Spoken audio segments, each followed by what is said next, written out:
Hello fellow humans and welcome to the Madhouse. I'm Josh and today I want to talk about stories.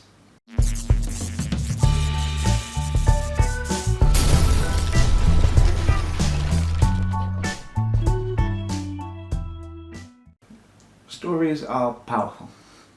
The world is full of them, and you could even say that the world is made of stories. Every single nation in history has a story about how it came together in adversity and grew together into a community, and the story grew and grew until it became a fully fledged nation.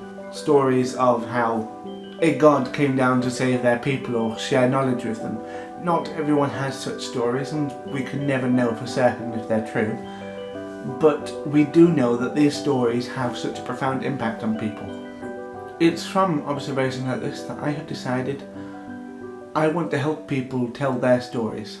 Do you ever just sit in a cafe or restaurant by the front windows and just look at the people who pass by and realise that every single one of them has a history, has a story, has people who love them, have loved them and will love them, has a life more complicated than any drama could ever be, and for the most part those stories will be forgotten in a few generations. Eventually no one will even remember their names. How many of you can say that you know all about your great-grandparents? And if you can do that, can you name their grandparents? I certainly know I can't. I know very little about my great-grandparents. I know one of them was a sniper in the Second World War in Italy, and that he spent much of his adult life travelling the world. In Germany, in Africa. There are many stories to share from that, and some families like mine are fortunate enough to have artifacts to accompany the stories. But if those stories are not passed down, they will be lost forever, and the artifacts will lose their meanings. They will become little more than trinkets. Everyone has the right to have their names remembered.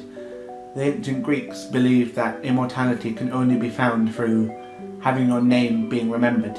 Sir Terry Pratchett said, "Do you know that a man is not yet dead while his name still remains?"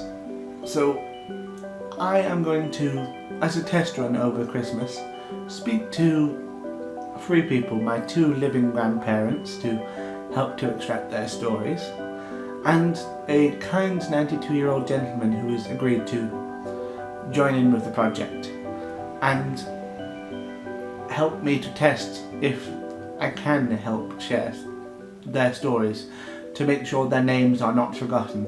Not everyone can put a book together. They don't have the words for it or the patience, but there are those who can, and if you are lucky enough to have that ability, I think you should use it to help others.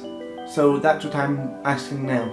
If you have the ability to write, why not go to an elderly relative you know and ask them about their youth, their childhood, what they know of their grandparents, their great-grandparents. Ask them about who they were, who they are, and what they know, because they may surprise you. You may think that your grandmother is a boring old woman who's quite insane and has testicular cancer, or rather thinks she does. And that may be true, but she could also have had the most wonderful life you could imagine. She has the right to tell that story and let the world find out for themselves. If you would like help telling these stories, because it's not just for the elderly, anyone who would like me to help them share their story, please let me know. I am more than willing, because this is not just an extravagance. This is, in my view, a right to be remembered. Don't let their stories become words in the wind, lost for all time. Help them remain and last forever.